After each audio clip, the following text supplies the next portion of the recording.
네,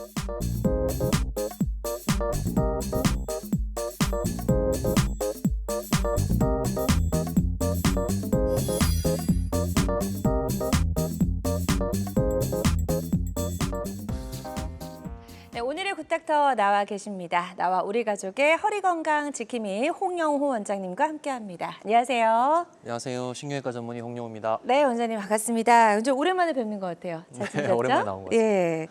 자, 세계보건기구 WHO가요. 오랫동안 앉아있는 생활이 유발하는 질환을 이제 이름을 붙였다고요. 네. 의자병이라고요. 네. 네.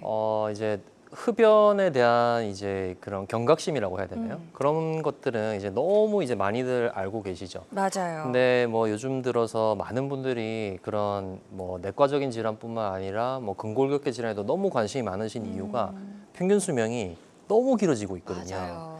그래서 이런 이제 척추 관련 질환은 구부정한 자세에서 발생을 하게 되는데 이 의자병이라는 단어는 앉아 있을 때 구부정한 자세가 되는 경우가 너무 많기 때문에 붙여진 이름입니다. 그래서 평균 수명이 길어지고 이제 뭐 80대, 90대에도 이제 수술을 받는 분들이 점차 많아지고 있는 시대이기 때문에 이런 네. 단어가 이제 쓰이게 되는 거죠. 그래요. 저 사실 흡연보다 위험하다 이렇게 네. 말을 들으니까 좀 경각심을 갖게 되는데요. 사실 오래 앉아 있는 것도 허리 건강에 그만큼 좋지 않다라는 이야기로 좀 받아들여 주셨으면 좋을 것 같고요. 이렇게 우리 허리도 이제 좀 문제가 생기기 시작하면 통증이라는 걸 좀 우리가 느끼게 하면서 신호를 보내거든요. 이런 허리 통증도 사실 그냥 가볍게 여겨서 안 되는 경우도 많을 것 같아요. 네, 맞습니다. 사실 허리뿐만 아니라 뭐 어깨든지 무릎이든지 살면서 어느 부위든지 통증이 가끔씩 발생을 하게 됩니다. 네. 근데 많은 분들이 뭐 이번에도 그렇게 낫겠지 보통은 그렇게 생각을 하시고 병원에 안 가는 경우가 많죠.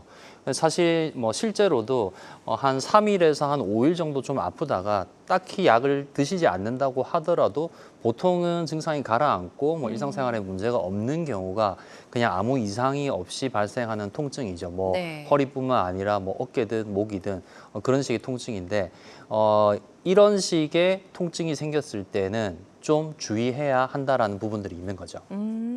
자, 그럼 어떤 증상들을 보일 때 우리가 그냥 무시하지 말고 좀 병원에 빨리 가야 되는지 허리 통증으로 오는 여러 가지 증상들을 한번 소개를 해주실까요? 네, 보시면 허리 통증이 있는데 다리 통증이 같이 있는 경우가 있죠. 예, 그런 경우에는 이거는 그냥 단순한 요통이 아니구나. 네. 그러니까는 이거 병원 가서 확인을 한번 해봐야 되겠는데 이렇게 다리 통증이 동반되는 경우에는 허리 디스크나 안 그러면 협착증, 보편적으로 많이들 알고 계신 질환인데 네. 이런 게 동반이 되어 있는 경우가 많습니다. 그리고 이 다리 통증의 연장이라고 보실 수 있는데 두 번째, 다리와 발로 당기는 증상 그리고 저림 증상이 있는 경우에도 허리에 디스크나 협착증 같은 병이 있을 가능성이 있겠구나라고 의심을 하셔야 되는 거죠. 네. 이것보다도 조금 더 경각심을 가져야 되는 증상은 먹먹하다라고 표현들을 많이 하시는데 감각이 떨어지고 그리고 이것보다 더 중요한 증상은 운동신경의 마비입니다. 그러니까 마비라고 하면 감각마비와 운동마비가 있습니다. 이게 먹먹하다라고 하는 게 이제 감각마비이고 운동마비 같은 경우는 이제 발목을 들지 못한다. 보통 이제 많이들 표현하시는 거는 발이 끌린다라고들 표현들을 많이 내 하시거든요. 맘대로 좀 이게 바로바로 움직이지 그렇죠. 않는 이제 거죠? 들어 올리는 힘이 정상적으로 약하죠. 유지가 돼야 되는데 이 들어 올리는 힘이 약하니까 어. 걸을 때 발끝이 바닥에 이렇게 끌리는 그런 증상이 생기게 됩니다. 네. 이런 증상 같은 경우는 좀 경각심을 가지시고 빠르게 병원을 방문하시는 게 좋을 것 같습니다. 네, 일단 이야기를 쭉 듣다 보니까 허리보다는 오히려 다리 쪽에 여러 가지 증상들이 있을 때는 우리가 조금 더 좀 명민하게 반응을 해야 될 것 같은 생각이 들고요.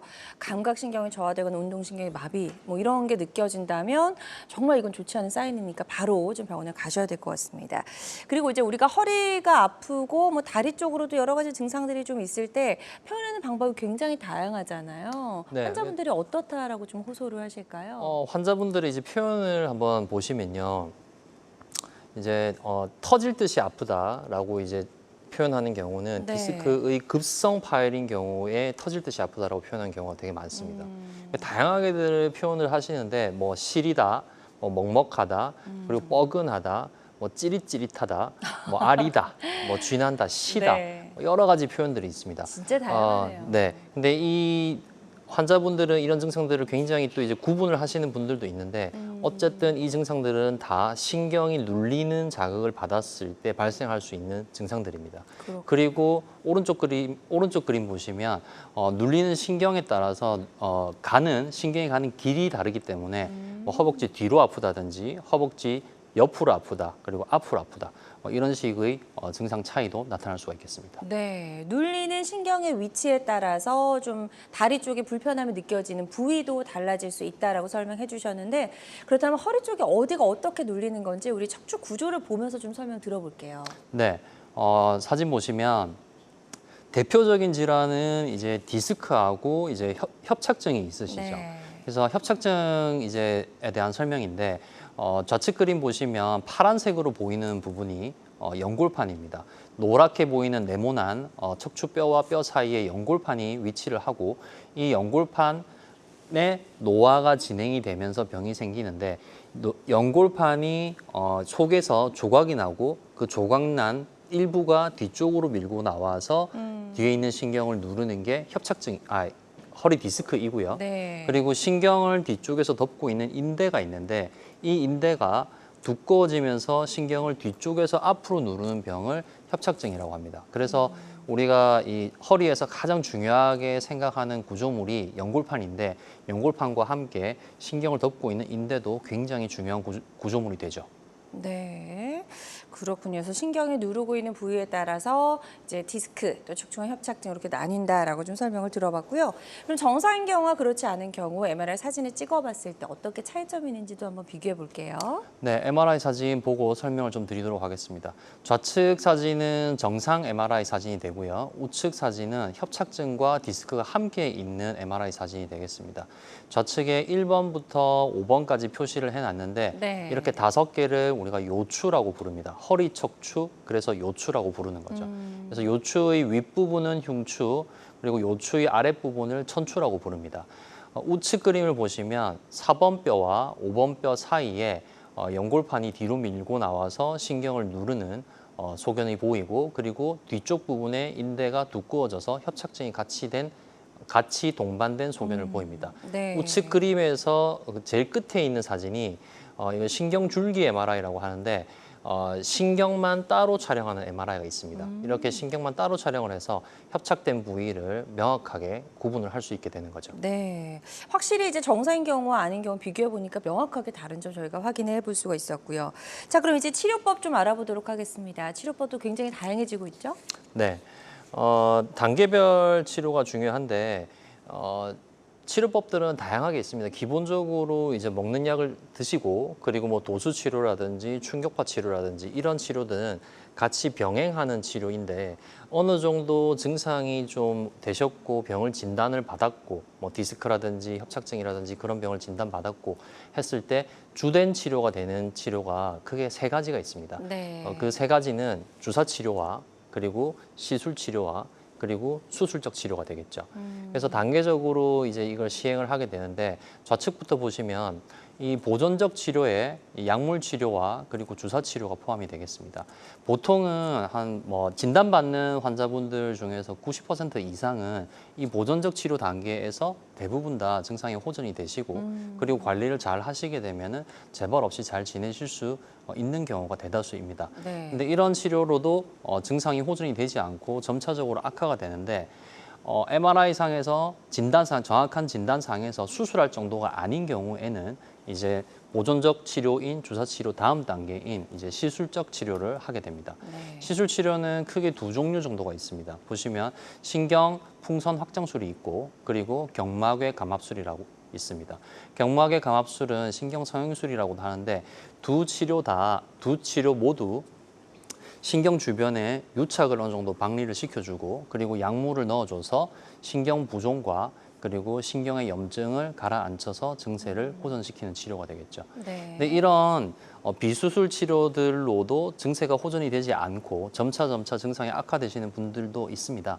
이런 분들 같은 경우가 이제 진단받은 환자분들 중에서 약 5% 정도에 해당이 된다라고 생각하시면 되는데 이런 부분들은 이런 분들은 이제 수술적 치료가 필요한 경우가 많이 있고 이런 수술적 치료도 점차 다양해지고 있는 추세입니다. 그래요. 그래서 무조건 수술이라고 해서 피하는 게 능사는 아닌 것 같다는 생각이 들고요. 수술이 반드시 필요한 경우에는 그 치료 시기를 놓치지 않고 그때 맞춰서 딱 수술을 해야지만 좋은 결과를 기대해 볼 수 있을 것 같은데요.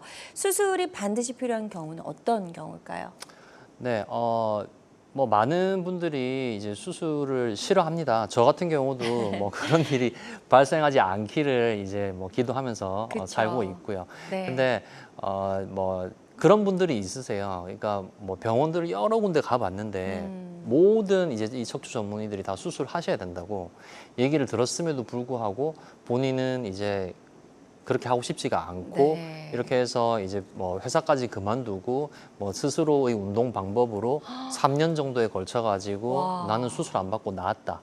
근데 이제 우리가 얻는 것과 잃는 게 있다는 그쵸. 거죠. 그래서 그렇게 뭐 직장도 안 다니고 수입도 없어진 상태고 그렇게 하면서 회복도 느려지고 그런 상태로 하는 게 과연 합리적인가라는 생각을 한번 해보셔야 됩니다. 요즘에는 수술 같은 경우도 굉장히 이제 뭐 발전을 많이 하고 있고 최소 침습이라고 표현을 하죠. 내시경 쪽으로 정말 많이 발전을 하고 있고 웬만한 병들은 내시경 수술로 치료가 가능하기 때문에 너무 겁을 내지 않으셨으면 좋겠습니다. 네. 그러면 꼭 수술이 필요한 경우를 한번 보시게 되면 앞서 말씀드린 것처럼 주사 치료 또는 이제 시술 치료 같은 치료로도 증세가 계속해서 유지되든지 안 그러면 점차 악화되는 경우에는 이제 수술적 치료가 필요할 수 있습니다. 근데 이런 경우보다 더 위험하고 서둘러야 되는 경우가 보행장애 그리고 다리의 위약 그러니까 운동마비죠. 그리고 배뇨장애가 있는 경우 그리고 배변장애가 있는 경우에는 상당히 급한 상황일 수 있습니다. 이런 경우에는 빠르게 수술적 치료로 신경이 눌리는 걸 제거해주지 않은 경우에는 영구장애로 남는 경우가 많습니다. 특히나 뭐 발목에 약간 마비가 되고 이렇게 해서 걷는 게 힘든 정도는 크게 상관없이 일상생활을 하실 수 있지만 네. 배뇨장애 그리고 배변장애가 생긴다든지 안 그러면 무릎이나 고관절에 마비가 생기게 되면 걸어가는 기능 자체에 장애가 생기게 됩니다. 그래서 그런 경우에는 반드시 서둘러서 병원을 방문하셔서 정확한 진단을 받으시는 게 매우 중요하겠습니다. 네. 자, 반드시 수술이 필요한 경우도 알고 계셔야지만 또 이런 치료 시기를 놓치는 일이 없으실 수 있을 것 같은 생각을 해봅니다. 정확한 치료가 아무쪼록 중요하다라고 말씀을 좀 해주셨고요. 수술을 할 때 우리가 검사하는 경우가 이제 여러 가지 검사들이 동반이 되는데요. 어떤 검사들이 있는지도 좀 미리 알고 가면 좋을 것 같아요. 네, 앞서 허리 통증이 중요하다. 근데 다리로 뭐 시리다든지 뭐 먹먹하다든지 그다음에 운동마비가 있다. 뭐 배변 장애가 있다. 뭐 여러 가지 증상들이 매우 중요하다고 말씀을 드렸습니다. 근데 이 증상과 비슷하게 생기는 다른 병들이 있을 수가 있습니다. 그래서 다각화된 여러 가지 종류들의 검사를 통해서 정확한 진단을 하고 그 정확한 진단을 가지고 수술적 치료를 하는 게 매우 중요하겠죠. 그래서 좌측에 보시면 제일 좌측에 첫 번째 사진은 허리 MRI이고 네. 두 번째 사진은 신경줄기 MRI이죠. 네. 그리고 세 번째 사진 같은 경우에는 이제 복부 쪽에 검사를 한 것이고 그리고 네 번째 사진 같은 경우에는 복부 대동맥하고 대정맥 이런 혈관들을 검사를 한 겁니다. 혈관 검사. 네. 그리고 우측 끝 사진은 이제 체온열 검사라고 해서 이제 네. 혈액 순환 검사를 한 것인데 일례로 이제 뭐 좀 오래된 얘기이긴 하지만 뭐 제가 이제 공부하던 시절에 대동맥 박리 환자가 있었습니다. 대동맥 박리 환자인데 아주 전형적인 그 허리 디스크 증상과 똑같이 환자가 왔고 응급실로 오셨죠. 그래서 다리가 끊어질 듯이 아프다라고 이제 표현을 하고 환자가 뭐 지금 이틀째 잠도 못 자고 있고 자기는 뭐 너무너무 괴롭다 그렇게 표현을 하셨었는데 이분이 결국에는 이제 우리가 검사를 잘 진행을 했고 대동맥 박리를 진단을 받으시고 허리 디스크가 아니라 대동맥 때문에 이제 증상이 있는 것이다. 물론 근데 이런 환자가 굉장히 어려운 이유가 허리 디스크가 같이 동반이 되어 있었거든요. 근데 만약에 이 대동맥 검사가 안 됐다면 대동맥 박리 같은 경우는 만약에 파열이 되면은 바로 사망하는 너무 질환입니다. 위급한 순간이네요. 네, 그래서 대동맥 박리가 같이 있는데 더 위중한 병이 대동맥 박리이기 때문에 이걸 치료를 받으시고 그 뒤에도 허리 디스크 증상이 있으시면 허리 디스크를 치료를 하도록 합시다. 다행히 환자분은 대동맥박이 잘 치료되시고 그리고 허리 디스크에 대한 수술은 안 했었죠. 네. 이처럼 다양한 질환들이 있을 수 있고 정확한 진단이 매우 중요합니다. 그렇군요. 그래서 원인을 일단 정확하게 파악을 해야지만 정확한 치료가 가능하다라는 걸 또 저희가 한 번 더 알 수가 있었습니다. 환자들마다 치료 효과는 조금씩 다를 수가 있겠고요. 어떤 치료든 치료 방법을 결정하기 전에 반드시 신중을 기한다는 점 꼭 기억해 주시기 바랍니다. 홍영 원장님과 함께하고 있습니다. 치료의 첫 단추를 잘못 꿰면 재발 그리고 후유증에서 벗어날 수 없는 허리 통증, 척추 질환에 대해서 이야기 나눠보고 있고요. 방송 보고 계신 분들 중에서 고민 궁금한 점 있으시다면 02-6677-0012번, 02-6677-0012번으로 전화 주시면 되겠습니다. 직접 전화 연결이 좀 부담스럽다 하시는 분들은요, 사연만 남겨주셔도 상담 도와드리니까요. 부담 갖지 마시고 편안한 마음으로 전화 주시면 좋을 것 같고요. 지금 많은 분들이 전화 상담 참여해주고 계십니다. 접수 상황 잠시 살펴보고 가도록 하겠습니다. 30대 남성분이 전화를 주셨어요. 직장인이라고 하셨고요. 여름 휴가 때 자동차 접촉 사고 후에 허리 통증이 계속됩니다 라고 하셨어요. 찜질 파스 정도만 하고 계셨고 아직 병원에서 적극적인 치료는 안 받으신 것 같은데요. 일단은 교통사고 후유증 때문인 것 같은데 병원 좀 가시는 게 좋을 것 같죠? 네, 지금 말씀하신 증상이 이제 사고가 있었고 허리 통증이 계속 지속된다라고 얘기를 하셨습니다. 다리 증상을 얘기 안 하신 걸로 봤을 때 다리 쪽에 특별한 증상은 없으신 것 같아요. 근데 뭐 이렇게 전화 상담까지 주시고 하는 걸 보면 허리 통증이 꽤 오래 지속되고 계신 것 같거든요.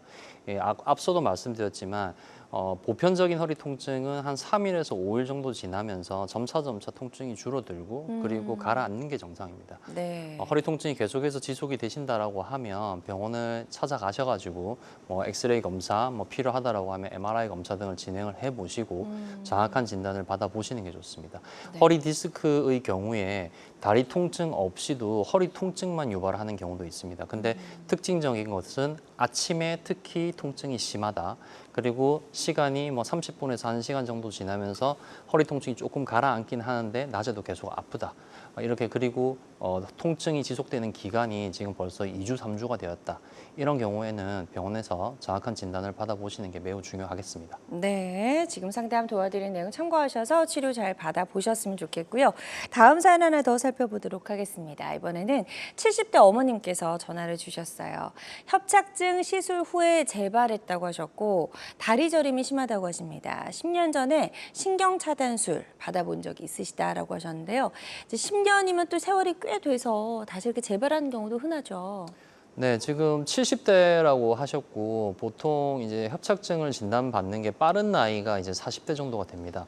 가장 많은 분들은 이제 50대, 60대 정도가 제일 많으신데 시술을 받으셨다라고 하셨는데 최근 이제 치료 이력이 10년 전에 신경차단술 받으신 거, 그걸 아마 시술이라고 표현을 하신 것 같습니다. 앞서도 단계적인 치료가 필요할 수 있다라고 말씀을 드렸고, 그 단계적인 치료에 주사 치료가 있고, 그리고 시술 치료가 있고, 그리고 마지막으로 수술적 치료가 있습니다.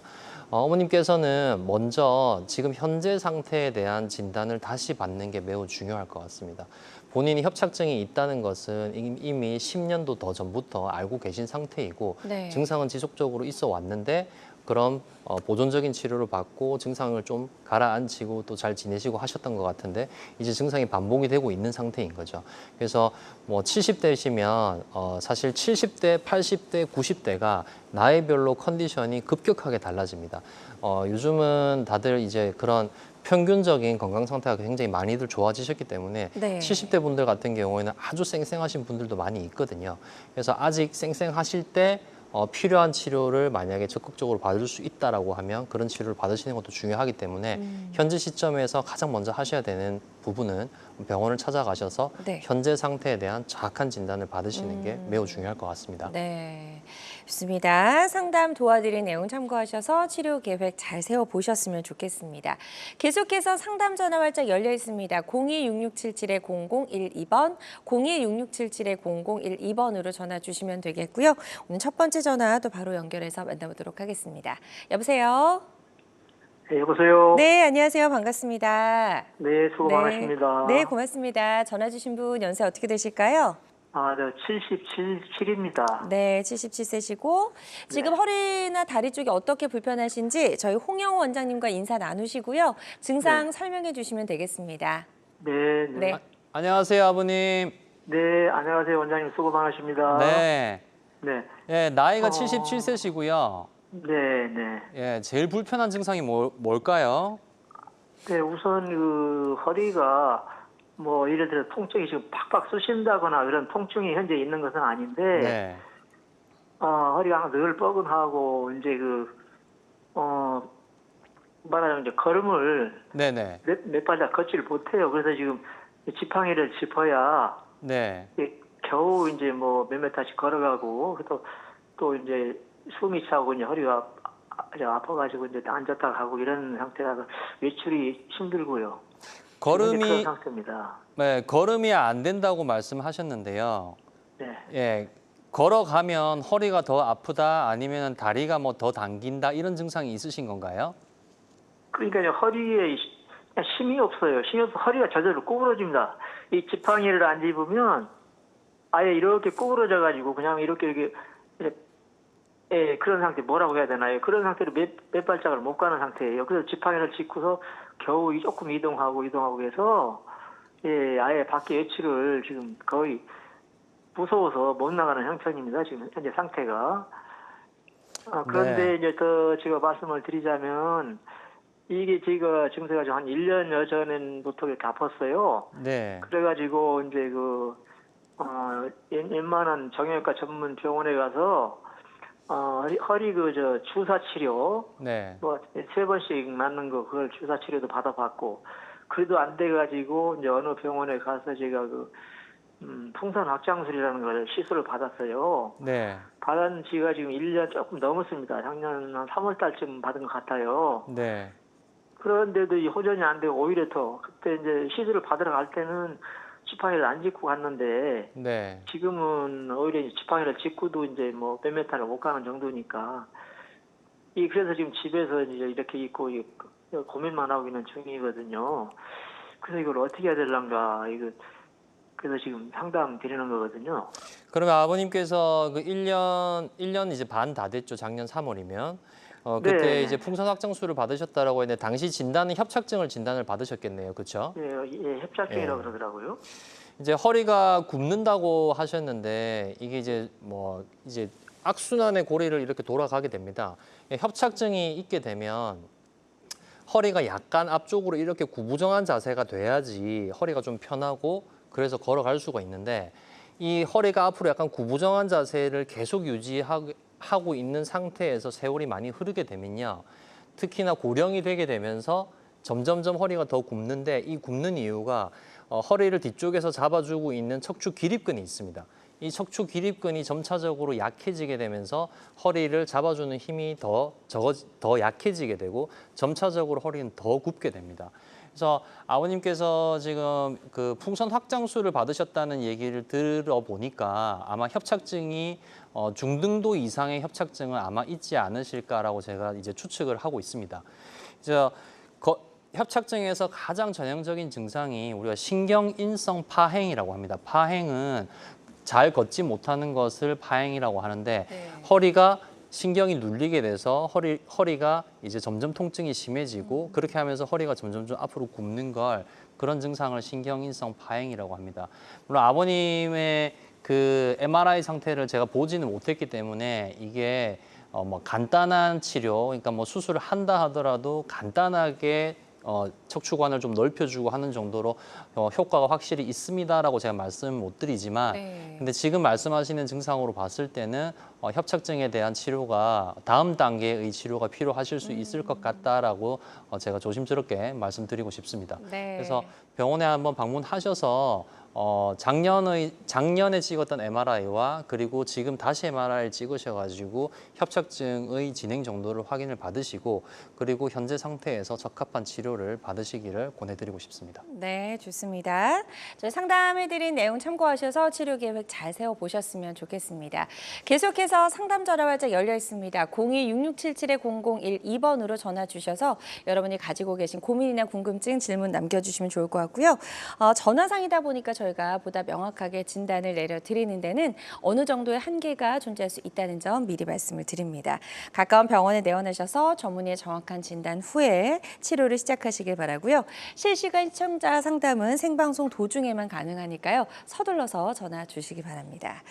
자, 수술 치료가 이제 필요하다는 걸 알지만 선뜻 하지 못하는 여러 가지 이유들도 좀 있어요. 환자 입장에서 뭐라고들 하시던가요?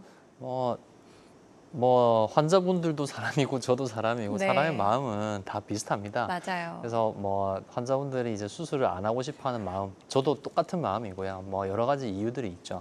한번 보시면 이제 병원을 오기를 꺼려하시는 다양한 이유들이 있습니다.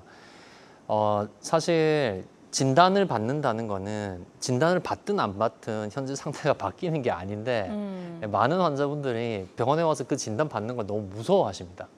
그래서 병원 가서 큰 치료 받게 될까 봐 겁이 나서 병원에 안 맞아요. 가는 분들 너무 많으세요. 네. 그럼 사실 저도 이미 20년 전쯤에 어깨 수술 한번 받았었는데요. 그렇게 병원에 가서 어떤 이 의사가 얘기해주는 그 내용을 듣는 게 사실 가슴이 두근두근 하거든요. 네. 네. 많은 환자분들이 이제 그런 마음이시고요. 그리고 이제 수술을 한다라고 했을 때 전신 마취하고 못 깨어나고 이런 것들을 이제 걱정하시는 분들이 많습니다. 전신 마취가 무섭다 하시는 분들 많으시고 흉터가 남을까 봐 걱정이 된다. 그런 얘기도 너무 많이 하시고 그리고 사실 이제 평균 수명이 늘면서 60대, 70대, 80대까지도 일하시는 분들이 굉장히 많습니다. 그래서 직장 생활을 하고 있는 상태에서 병원에 입원해서 치료를 받게 되면 입원 기간이 길어지게 되면 직장 생활에 영향을 주게 되죠. 그래서 입원 기간이 길어질까 봐 무섭다. 그리고 마찬가지로 평균 수명이 길어지니까 지병을 가지고 계신 분들이 굉장히 많으십니다. 나이가 많은 것 자체도 이제 치료에 영향을 주는 부분이고 그리고 당뇨, 고혈압, 고지혈증 이런 질환들을 가지고 계시고 약을 드시는 분들이 굉장히 많죠. 그렇지만 많은 분들이 그런 걱정을 하고 계시기 때문에 그런 것들을 의학계는 계속해서 해결을 해 나가고 있습니다.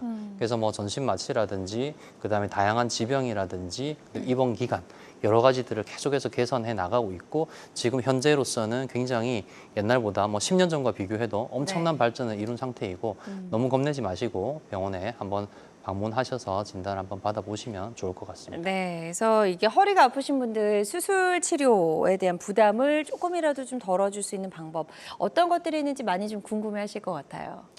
네, 척추 쪽뿐만 아니라 모든 과들이 다 같은 방향으로 발전해 나가고 있습니다. 이걸 우리가 최소 침습이라고 표현을 합니다. 최소한으로 침습적인, 그러니까 몸에 가하는 위해를 최소한으로 줄인 치료를 하고 싶다라는 거죠. 그래서 위암 같은 경우에 수술할 때 예전에는 다들 이제 배를 열고 수술을 했었죠. 크게 배를 이렇게 열어서 수술을 하고 했었는데 요즘에는 조기 진단을 받게 되는 경우에는 대부분의 경우 위내시경으로 안쪽에서 위점막을 이렇게 탁 도려내는 그런 치료를 하게 되죠. 네. 그렇게 되면 정말로 정상 조직에는 전혀 아무 손상도 주지 않고 암 조직만 딱 떼내는 그런 치료가 가능합니다. 그래서 다른 과들도 정상 조직의 손상은 최소한으로 하고 병만 제거를 하고 싶다라는 쪽으로 발전을 해 나가고 있고 척추 질환 역시 마찬가지입니다. 그래서 미세 침습 척추 치료라고 하는데 기존 척추 수술 같은 경우에는 상처가 큰 만큼 출혈도 많고 그리고 정상 근육의 손상도 굉장히 컸었습니다. 그렇죠. 근데 이 미세 침습이라는 개념이 도입이 되면서 절개가 작아지는 거죠. 근데 절개가 작은 흉터가 작은 게 중요한 것이 아니라 흉터가 작다는 말은 아래쪽에 근육의 손상이 그만큼 적다는 얘기가 됩니다. 큰 수술을 하고 나면 뒤쪽에 있는 근육이 시간이 흐르면서 근위축이 생기고 근섬유화가 생겨서 만성적인 허리 통증이 생기는 경우가 예전에 굉장히 많았었습니다. 그래서 상처를 줄이는 게 매우 중요하다. 그래서 상처의 사이즈를 줄이고 그리고 정상 조직은 거의 손상시키지 않고 병만 딱 제거하는 것이 미세 침습이라는 개념이 되겠습니다. 네, 일단 전신 마취를 하지 않으면 환자 입장에서 회복하는 것도 훨씬 더 빨라질 수 있을 것 같아요. 네, 전신 마취를 이제 안 할 수 있는 정도 규모의 수술을 하는 경우에는 전신 마취를 안 하게 됩니다. 근데 이게 전신 마취를 이제 하게 되는 경우에 이제 회복도 더 느려지고 그리고 이제 그 부분에 대해서 이제 기억력이 떨어진다 이런 얘기들을 하시는 분도 있고요. 근데 전신 마취를 하지 않고 척추 마취 또는 경막의 마취라고 하는데 하반신만 마취해 놓고 수술을 진행을 하게 되고 네. 그다음에 수술 시간이 예전과 비교했을 때 똑같이 뭐 한마디 디스크 절제술을 한다라고 했을 때 예전에는 뭐 1시간 반, 2시간 걸렸었는데 요즘에는 뭐 15분, 20분이면 끝납니다. 그래서 하반신 마취를 하고 환자는 재우지도 않습니다. 재우지 않고 같이 얘기하면서 환자분 어떤 음악 좋아하시죠? 뭐 영화나 드라마 보시면 수술방에서 음악 나오는 거 보신 적 있으실 맞아요. 겁니다. 저 같은 경우에도 이제 수술하면서 제가 뭐 듣는 종류의 음악들이 있는데 환자분이 완전히 깨어 있는 상태에서는 저는 환자분 뭐 좋아하시는 음악이 있으신가요? 해서 뭐 그런 얘기하시면 그런 거 틀어드리고 그렇게 수술을 하는 거죠. 그러면 네. 환자분도 마음이 굉장히 안정이 되고 그만큼 또 당일 저녁에도 벌써 마취 깬 이후에는 걸어 다니시고 그만큼 회복이 네. 빠릅니다. 그리고 절개가 적은 만큼 정상 조직 손상이 적고 그리고 수술 후 통증도 적고 흉터도 아주 작게 남죠. 그리고 상처가 적은 만큼 출혈이 거의 없기 때문에 수혈을 하는 경우가 굉장히 드뭅니다. 네. 물론 모든 수술이 다 그렇게 끝난다는 얘기가 아닙니다. 굉장히 큰 수술을 받아야 하는 환자분도 반드시 존재합니다. 그쵸. 그렇기 때문에 수혈을 해야 되는 경우도 있고 하지만 많은 대다수의 이제 퇴행성 질환들은 그런 식으로 치료를 할 수 있는 시대가 왔다라고 말씀드리고 싶습니다. 네. 또 보시면 이제 고령 만성 질환자들도 이제 치료를 할 수 있는 경우가 많습니다. 물론 뭐 모든 80대, 90대 분들이 다 수술을 받을 수 있습니다라고 말씀 못 드리지만 80대이신데도 뭐 고혈압 약 조금 드시고 뭐 당뇨약 조금 드시고 그 정도이시고 평소 때 관리도 좀 잘 되시고 해서 컨디션이 중간 정도만 되시면 아주 큰 수술이 아니라고 하면 수술적 치료도 가능한 시대가 왔고 입원 기간도 짧아지고 그다음에 회복도 빠르기 때문에 나이가 많으시다 하더라도 수술 후에 다음 날이면은 바로 걸어 다니시고 하시기 때문에 침상에 오래 누워서 생기는 그런 병들 폐렴이라든지 뭐 콩팥 질환이라든지 그런 게 안 생기기 때문에 퇴원도 빠르고 일상생활로 빠르게 복귀를 하실 수 있겠습니다. 네. 그리고 뭐 미세 현미경도 그렇지만 특히 척추 내시경 같은 경우에는 가까이 가서 확대해서 이제 병변을 확인하고 치료를 하기 때문에 더 안전하고 더 정확하게 병변을 제거할 수 있고 그만큼 예후도 더 좋다라고 말씀드리고 싶습니다. 네, 미세 침습 척추 치료가 가지고 있는 여러 가지 특징들 짚어봤습니다. 다양한 척추 질환 치료법 중에 하나라는 점 말씀을 드리고요. 모든 치료는 정확한 진단 후에 환자의 증상과 상태에 맞게 적절하게 선택을 해야 된다는 점 꼭 기억해 주시길 바랍니다. 여러분은 지금 우리 가족 건강 지킴이 굿닥터와 함께하는 건강 매거진 시청하고 계십니다. 알쏭달쏭 건강상식 고민하지 마세요. 건강 매거진 굿닥터가 1대1로 상담해드립니다. 02-6677-0012번으로 문의하시면 되는데요. 생방송이 진행되는 동안에만 굿닥터와 상담을 도와드리니까요. 02-6677-0012번으로 지금 바로 전화주세요. 유튜브에서 실시간 방송 시청과 다시 보기 시청이 가능합니다. 유튜브에서 건강의 환경을 검색하시면 되는데요. 알짜 건강정보 본방송도 아쉽게 놓친 다시 보기 방송도 이제 유튜브에서 즐겨보세요. 유튜브 검색창 건강엔 환경입니다.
의료 정보와 함께 방송이 진행되는 동안 건강 상담도 가능한 시간입니다. 건강 매거진은 유튜브를 통해서도 다시 보기 가능하니까요. 유튜브에서 건강엔 한경 검색하시고 많이 찾아와 주시기 바랍니다. 자, 지금부터는 비교적 예후가 좋았던 치료 사례들 하나씩 살펴보도록 하겠습니다. 자, 미세 침습 척추 치료 사례, 먼저 첫 번째 사례부터 좀 소개해 주실까요? 네, 61세 남자 환자분이셨고 이분은 이제 버스 운전하시는 분이셨습니다. 근데 한 이제 2주 전쯤부터 해서 이제 급격한 이제 우측 다리 통증이 생기셨는데 네. 뭐 한의원하고 그다음 동네 의원에 가셔가지고 이것저것 치료를 계속 받으셨는데 점점 이제 통증이 더 심해지고 그리고 발목의 완전 마비는 아니지만 발목의 힘이 약간 빠지는 것 같다 하면서 저한테 이제 오셨죠. 그래서 보시면 좌측이 수술 전 MRI입니다. 네. 점선으로 표시된 부분이 파열된 디스크죠. 요측 4, 5번 마디인데 우측으로 해서 디스크 파열이 있으시고 그 파열된 디스크로 인해서 신경이 엄청나게 압박이 되는 상태였었죠. 그래서 좌측이 수술 후 MRI인데 점선으로 보이던 디스크 조각이 없어지고 그러네요. 요 부분이 이제 눌리던 신경 가지가 되겠습니다. 그리고 이 수술하면서 촬영한 장면인데 좌측에 보시면은 점선으로 표시된 부분이 마찬가지로 돌출된 디스크가 되겠습니다. 네. 저 돌출된 디스크를 양방향 내시경으로 잘 제거를 해주고 좌측에 보시면 디스크가 제거가 되고 신경이 널널해진 거를 확인하실 수 있습니다. 네. 그리고 수술 전후에 이런 식으로 체온 열 검사라는 것을 촬영을 하게 됩니다. 신경이 눌리게 되면 혈액순환이 같이 떨어지게 되고 눌리던 신경이 안 눌리게 잘 제거가 되고 나면 이렇게 혈액순환이 다시 회복되는 것을 확인을 하실 수 있겠습니다. 네. 자, 예후가 좋아진 그런 사례 소개해 주셨습니다. 61세 남성분의 사례였고요. 환자들마다 치료 효과는 조금씩 차이가 있을 수 있다는 점 다시 한번 말씀을 드립니다. 자, 저희 계속해서 상담 전화 활짝 열려 있습니다. 방송 보고 계신 분들 중에서 나도 이런 미세 침습 척추 치료가 좀 적당할지 궁금하시다면 상담 전화 주셔서 병원에 가시기 전에 미리 한번 상담을 받아보셔도 도움이 될 수 있을 것 같고요. 02-6677-0012번으로 전화 주시면 되겠습니다. 다음 전화 하나 연결해서 만나보도록 하겠습니다. 여보세요? 네. 네, 안녕하세요. 반갑습니다. 네, 전화 주신 분 연세 어떻게 되실까요? 82살이거든요. 네, 80대시고 지금 이제 어떻게 허리, 다리 쪽이 불편하신지 홍영 원장님과 인사 나누시고 증상 설명해 주시면 되겠습니다. 예. 네. 안녕하세요. 안녕하세요. 네네, 안녕하세요. 반갑습니다. 네, 반갑습니다. 네네. 저는 가만히 잠잘 때도 별 통증을 못 느끼고 네. 잠잘 때도 별 문제가 안 되고 가만히 앉아 있어도 통증이 안 나는데 네. 이리 걸어 다닐 때 예. 다리가 무거워요. 예. 다리가 무겁고 엉치가 네. 조인트가 위에 거가 아래 거 한 사이 그 조인트 거기가 약간 통증이 있고 예. 통증이 있고 걷다가 보니까 이게 발이 또 제대로 안 올라오는지 또 땅에 부딪히는 경우가 있어요. 아, 예.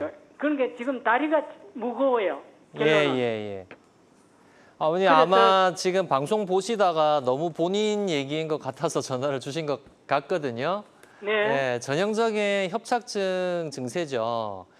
협착증이니까. 협착증 같은 경우 앉아 있을 때 편하고 걸어가면 증상이 점차 심해지게 됩니다. 아까도 제가 신경인성 파행이라고 설명을 드렸는데 척추관 협착증이 있는 경우에 앉아 있는 그러니까 허리가 이렇게 구부정한 자세가 되면 척추 신경이 좀 덜 눌리는 상태가 되거든요. 그래서 걸어가다 보면 다리가 점차 무거워지고 당기고 뭐 힘도 빠지고 그렇게 되기 때문에 가다가 앉고 그래서 이런 얘기들을 많이들 하십니다. 집 앞에 슈퍼마켓 갔다 오는데 가는데 2번, 3번을 쉬어 가야 된다. 갔다가 돌아올 때도 2번, 3번 쉬어서 와야 된다. 그러니까 앉아서 쉰다는 얘기시죠. 쉬면 증상이 다시 호전이 되니까. 그래서 지금 아버님께서는 지금 병원에 이제 가본 적이 없다고 하시는데 물론 검사를 안 했기 때문에 제가 100% 협착증일 겁니다라고 말씀은 못 드리긴 하죠. 그렇지만 협착증일 가능성이 상당히 높으신 것 같아요. 아주 증상이 전형적이시니까 병원에 가셔가지고 정확한 진단을 꼭 한번 받아보십시오. 의외로 간단한 치료로 굉장히 좋아지실 수도 있습니다. 네. 네, 좋습니다. 지금 상담 도와드린 내용 참고하셔서 치료 잘 받아보셨으면 좋겠습니다. 일단 병원에 가셔서 전문적인 진단, 검사와 진단이 꼭 좀 필요할 것 같다라고 말씀해 주셨으니까요. 이 부분 참고하시기 바라고요. 또 전화로 사연을 접수해 주신 분이 계셔서 바로 또 만나보도록 하겠습니다. 40대 여성분이 전화를 주셨고 직장 생활을 오래 했는데 최근 두통과 당김이 심해졌습니다라고 하셨고 파스 정도 좀 붙이셨나 봐요. 아직 병원에 가지 않으셨는데 두통하고 목 당김 이거는 글쎄 목 디스크 때문일까요? 이 정도 증상은 무조건 목 디스크라고 우리가 생각을 하진 않습니다. 네. 환자분께서 지금 증상이 생긴 지 그렇게 오래되지 않으셨거든요. 최근이라고 표현을 하셨고 이전에 괜찮았는데 요즘에 목 통증하고 두통 같은 게 좀 생겼다라는 얘기신 것 같아요. 네. 그 최근이라고 하는 게 만약에 뭐 한 달 이상 되신 증상이라고 하면 병원 가서 정밀 검사는 좀 필요할 수도 있습니다. 정말. 그렇지만 정밀 검사는 보편적으로는 이제 MRI를 이제 권해드리게 되는데 무조건 디스크가 있을 것이다 너무 걱정을 하실 필요는 없겠습니다. 그렇지만 증상이 오래 지속된다면 정확한 진단을 한번 받아보시는 게 이제 매우 중요하고 두통 같은 경우에는 목 근육이 다 뒤통수에 가서 붙는 이제 다 이렇게 연결이 되어 있습니다. 그래서 목 통증하고 뒷골 쪽이 당기면서 후두골 쪽에 통증이 있다라고 표현하시는 분들이 굉장히 많으세요. 그걸 우리가 경추성 두통이라고 하고 목 통증하고 같이 동반되는 경우가 많이 있습니다. 그래서 병원에 가셔서 한번 진단을 좀 받아보시고 의외로 앞서 말씀드린 것처럼 간단한 치료로도 굉장히 편안한 상태가 되실 수 있기 때문에 겁내지 마시고 병원을 방문하시는 게 중요할 것 같습니다. 맞아요. 우리 삶의 질을 이제 높이는 쪽으로 가야 되잖아요. 치료도. 그래서 무작정 참는 게 또 능사는 아니다라고 다시 한번 말씀해 주셨습니다. 너무 겁내지 마시고 적극적으로 좀 병원에 가셔서 검사 받아보셨으면 좋겠습니다. 계속해서 상담 전화 활짝 열어놓을게요. 02-6677-0012번, 02-6677-0012번으로 전화 주셔서 여러분들이 가지고 계신 고민, 궁금증 많이 남겨주시기 바랍니다. 저희는 계속해서 사례 만나보도록 하겠습니다. 이번에는 80대 이제 어르신의 사례가 준비가 되어 있는데요. 병원에 오시기 전에 어떤 상태셨을까요? 환자분께서는 80대신데 아까도 이제 70대, 80대 분들도 이제 일을 하시는 경우가 굉장히 많다고 제가 말씀을 드렸었습니다. 80세이신데 15년 전에 이제 아파트 경비원을 하시다가 지금은 주차 관리를 하고 계셨었습니다. 제가 그 부분에 이렇게 없으신데 네. 주차 관리를 하시는데 산책할 때 다리가 당기고 아파서 걷다가 쉬다가 그걸 반복한다고 하셨죠. 방금 전화 상담 주신 분께서 걸어가면은 불편하고 이제 앉아서 쉬면 괜찮다고 하셨던 그 전형적인 신경인성 파행 증상이죠. 그래서 다리에 힘도 빠지고 그리고 시린 듯한 통증이 있다고 하셨었습니다. 5년 전에 협착증을 진단받으시고 풍선 확장술을 한번 받으셨는데 다시 증상이 재발이 되신 거죠. MRI 보시면 4, 5번 마디에 좌측 사진은 4, 5번 마디에 신경이 압박되어 있는 협착증 소견 보이고 우측에 신경줄기 MRI에서도 신경이 꽉 막힌 소견을 보이고 있습니다. 그래서 양방향 내시경으로 넓히는 수술을 시행을 했고 네. 좌측에서 신경이 꽉 눌려 있던 것이 이렇게 신경이 활짝 열린 것을 확인할 수 있습니다. 네, 좋습니다. 자, 환자들마다 치료 효과는 조금씩 다를 수 있다는 점 다시 한번 꼭 기억해 주시기 바라고요. 홍영 원장님과 함께하고 있습니다. 02-6677-0012번으로 전화 주셔서 여러분이 가지고 계신 고민이나 궁금증 많이 남겨주시기 바랍니다. 자, 저희는 계속해서 치료 사례 하나 더 만나보도록 할게요. 이번에는 어떤 환자분의 사례였을까요? 이분은 64세신데 25년 동안 급식실에서 그 학생들 그 밥하는 그 조리사를 하셨습니다. 되게 힘드시다고 들었어요. 네, 굉장히 이제 일단 그 양이 많기 때문에 그쵸. 그 식자재라든지 이런 것들을 굉장히 많이 옮기시는 일도 많고 그래서 뭐 20kg, 30kg 되는 그런 짐들을 굉장히 많이 옮겨야 됩니다. 그게 일상이시고 그런 일을 25년을 하셨죠. 그래서 종아리 쪽으로 해서 바깥쪽으로 엄지발가락으로 이어지는 통증이 있는데 이 통증이 약 한 1년 정도 됐는데 네. 견딜만한 통증이었는데 점차 심해지고 최근에는 이제 칼로 도려내는 듯이 아프다라고 하면서 병원에 오셨죠. 당뇨 당뇨하고 고지혈증을 진단을 받고 약을 드시고 있는 상태였었고 물리치료, 그다음에 침치료, 그다음에 신경성형수를 한번 받으셨습니다. 지금 MRI 보시면 노란 동그라미 안에 디스크가 까맣게 돼 있는 부분이 이제 흘러나온 디스크인데 뒤로 밀고 나온 다음에 아래쪽으로 흘러내린 겁니다. 그래서 제가 자세히 물어보니까 1년 전부터 쭉 아팠던 건 맞는데 최근에 한 2달 전쯤부터 해서 갑자기 통증이 심해졌다. 이 칼로 베는 듯한 통증이 아주 최근에 생겼다는 거죠. 네. 그래서 이 부분을 이제 제거하는 수술을 하기로 했고 지금 보시는 것은 수술 전 MRI입니다. 까만색으로 흘러내려 있는 것이 좌측에 수술 터져 나온 디스크이고 우측은 수평단면인데 마찬가지로 이렇게 까맣게 보이는 부분이 터져 나온 디스크가 되겠습니다. 수술 중에 촬영한 내시경 사진이고 좌측에 노란색으로 보이는 부분이 디스크죠. 그리고 제거를 하고 난 다음에 신경이 널찍해진 소견을 보이고 있고 수술 후 MRI 보시면 수술 전에는 저렇게 까맣게 튀어나와 있던 부분이 잘 제거가 되어서 신경이 눌리지 않는 소견 보이고 있는 상태 되겠습니다. 네. 수술하시고 바로 증상 좋아지시고 이틀 만에 퇴원하시고 그게 이제 최소 침습, 내시경 수술의 장점이라고 말씀드리고 싶습니다. 네, 여러 가지 특징들을 가지고 있는 최소 침습, 미세 양방향 척추 내시경 치료를 받고 예후가 좋아진 그런 사례 소개해 주셨습니다. 환자들마다 치료 효과는 조금씩 다를 수 있다는 점 다시 한번 말씀을 드리고요.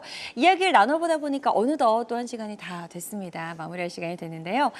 이런 척추 치료를 좀 앞두고 있는 환자분들이 반드시 알아야 할 주의사항이 있다면 어떤 게 있을까요? 제가 늘 환자분들께 강조하는 부분이 있습니다.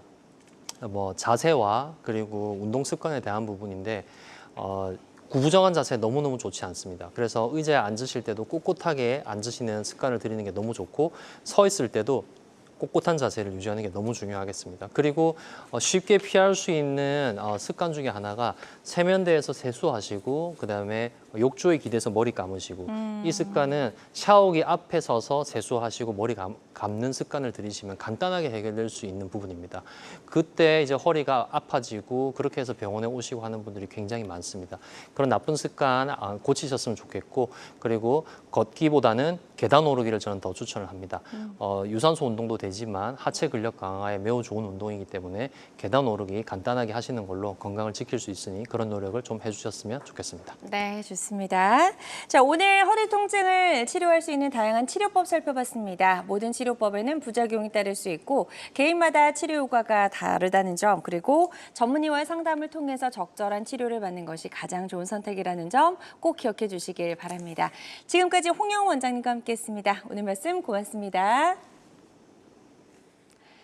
네, 건강 장수를 위한 최고의 선택 건강 매거진 위드 굿닥터 실시간 시청자 상담은 생방송 도중에만 가능합니다. 이 점 꼭 기억해 주시고요. 함께해 주신 여러분 고맙습니다.